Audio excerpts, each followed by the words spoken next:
के तपाईँहरू यस्तो तेल खाइसकेपछि जर्किनहरू के गर्नुहुन्छ तपाईँहरूले फ्याँक्नुहुन्छ र यसको मद्दतले चाहिँ तपाईँहरूलाई एउटा सानो जुगार बनाएर दिएको छु तपाईँहरूले घरमै बनाउन सक्नुहुन्छ र अब यसलाई चाहिँ चट्टै दुईपट्टिबाट काट्नु पर्ने हुन्छ चट्टै एकपट्टिको भाग चाहिँ चाहिएको छ मलाई है र यो काटेर देखाउँछु ल तपाईँहरूलाई यसरी काटिसकेपछि है मैले हामीलाई चाहिएको चाहिँ यति है यतिको चाहिँ अब यहाँ अलिक तेल तेल रहेछ यसलाई पुछेँ है यसलाई धुनुपर्छ मजाले है र अब पहिला चाहिँ बनाइहाल्नु है अनि तपाईँहरूले यति गरिसक्नु भएपछि चाहिँ तपाईँहरूले यहाँ चाहिँ दुईवटा दुलो बनाउनुपर्छ तपाईँहरूले तिर तल है यति दुलो बनाइसकेपछि तपाईँ हामीलाई के चाहिने हुन्छ भन्दा चाहिँ यस्तो एउटा तार चाहिन्छ यस्तो तार यति लामो चाहिएको हुन्छ यसलाई चाहिँ के गर्नुपर्ने हुन्छ भन्दा चाहिँ हामीले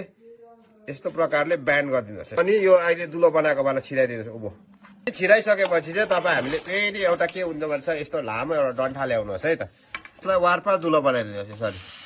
र अब यति दुलो बनाइसकेपछि चाहिँ हामीले अब फेरि यसलाई अलिकति दोबार्नु पर्ने हुन्छ यसलाई फेरि यसलाई भित्रपट्टि दुईवटा पेन्चिसहरू लिएर यसरी दोबारिदिनुहोस् है सट्टैसँगले यस्तो प्रकारले अलिकति फिन्जाइदिनुहोस् यो अघि दुलो पारेको छ नि हामीले क्या यसमा चाहिँ हामीले यसरी हालेर खप खप यतापट्टिको पनि र यी साथीभाइ यति बनाइसके त अब कसले चाहिँ बुझ्दै हुनुहुन्छ अहिलेदेखि चाहिँ कमेन्ट गर्दै गर्नुहोस् है त तपाईँहरूले कसले चिनिसक्नु भयो यसलाई है के बनाएको भनेर है र अब यति बनाइसकेपछि हामीले के गर्नुपर्ने हुन्छ भन्दा तपाईँ हाम्रोमा यस्तो पुरानो लुगाहरू हुन्छ नि यस्तो पुरानो र यस्तो फाटेको बौलाहरू क्या सानो सानो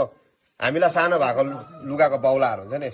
यस्तोहरू लिएर चाहिँ के गर्नुपर्ने हुन्छ भन्दा चाहिँ यसमा चाहिँ ठ्याप्पै यहाँ राखिदिनुहोस् ठ्याप्पैसँगले यसरी राखिदिनुहोस् यो बौलालाई चाहिँ यसरी डोबार्नुहोस् पहिला सुरु चाहिँ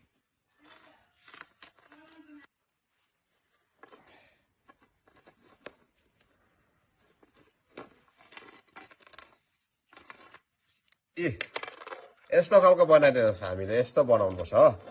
अब यो चाहिँ के भयो तपाईँले सोच्नु हुँदै होला अब है ठ्याक्कैसँगले यस्तो भएपछि चाहिँ नि के भयो तपाईँले बुझिहाल्नु भयो यो अब पुस्ने भयो होइन म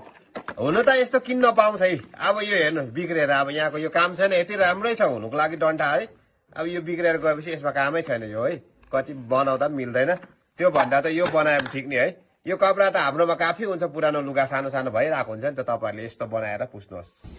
साथीभाइ अब यसले पुस्नु कति सजिलो हुन्छ साथीभाइ हेरिहाल्नुहोस् अब यो यता लगेर जाँदा पनि भयो है